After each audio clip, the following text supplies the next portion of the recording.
Part 1, The Last Light Before the Siege. The realm of the Kavaros, an ancient, towering race with 4 arms and a heritage spanning 1,700 years.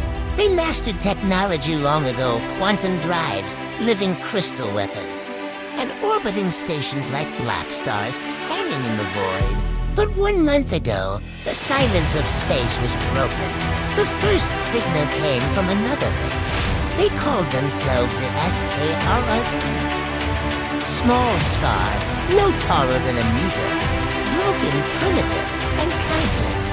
They bred 1,000 times faster than the Kavaros and built weapons from scraps of junk, ugly, brutal, yet unstoppable. The first contact was brief and cold.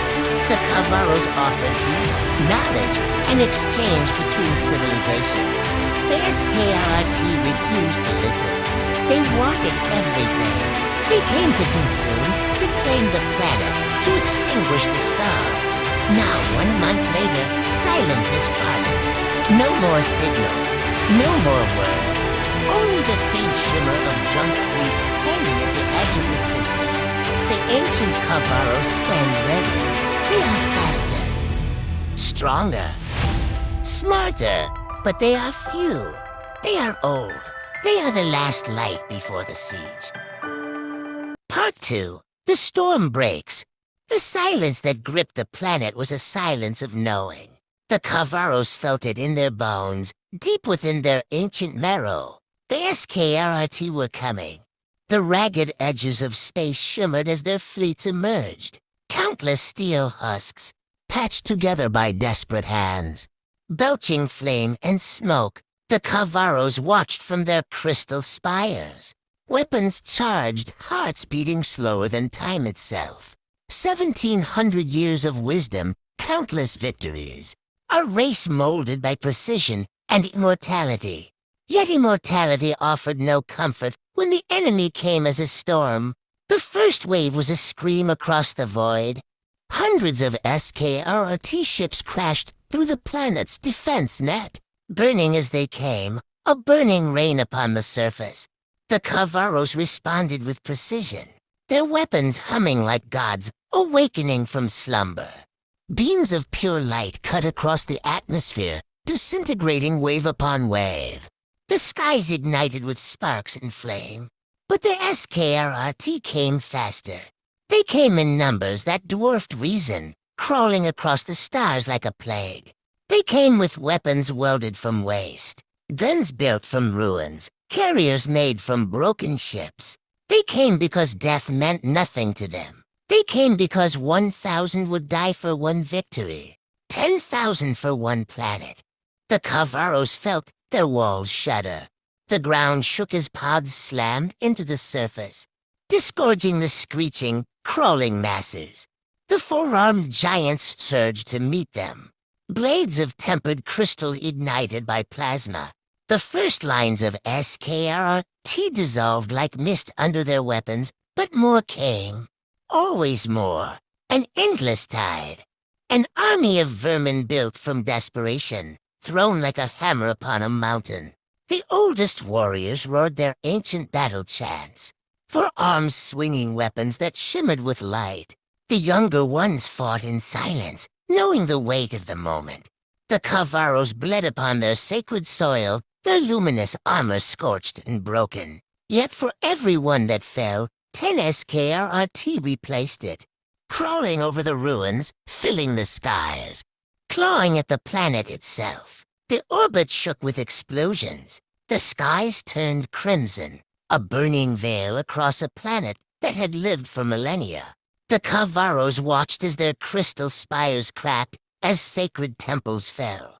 Yet still they stood, not for glory, not for immortality, not for conquest, but for the faint, stubborn ember of survival that refused to be extinguished. The storm had arrived. The first blow had fallen. And in the heart of the Kavaros' empire, an ancient voice rose above the chaos. Not a cry of defeat, but a whisper of war. This was only the beginning. The end would be decided when the stars themselves bore witness. Part 3. The Final Resistance. The planet burns. The skies are a canvas of crimson and flame. The Kavaros stand upon ruins that once held immortality. Weapons blazing in every hand. Every breath a witness to eternity. The SKRRT have come like a tide of rust and steel, crashing upon crystal spires, burning sacred temples and swallowing the light. Yet the giants do not yield. Not now. Not ever. The oldest of the Kavaros, their forearms shaking with the weight of countless battles, raise their luminous blades to the burning skies. They remember. They remember a time when their world was whole, when stars sang their names, when immortality felt like a gift, not a curse. And now, for the first time in millennia, immortality means sacrifice. The last lines of the Kavaros charge, their weapons cut like threads of light, burning through wave upon wave of the SKRRT. The younger warriors roar, their forearms bladed and burning, carving a path through the masses. The oldest raise their hands, and with a whisper, call forth the planet itself. The crystal ruins hum with ancient energy, and from the heart of the world a wave of pure light bursts forth.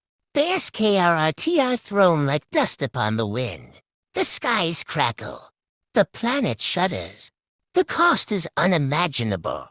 The Kavaros do not flinch, not as their crystal cities collapse, not as their seas boil, not as the air ignites. They stand because this is what immortality was for, not to live forever, not to hoard the stars, but to protect the ember of life itself.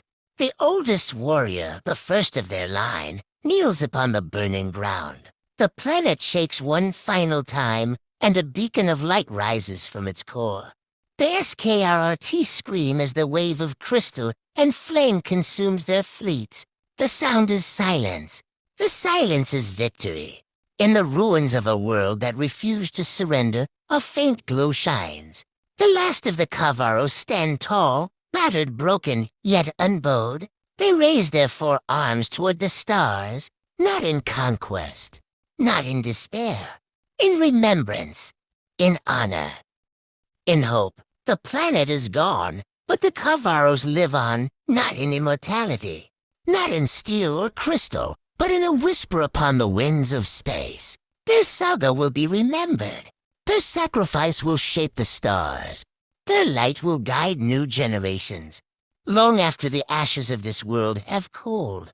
In the silence that follows the storm, the universe remembers the giants who refused to fall.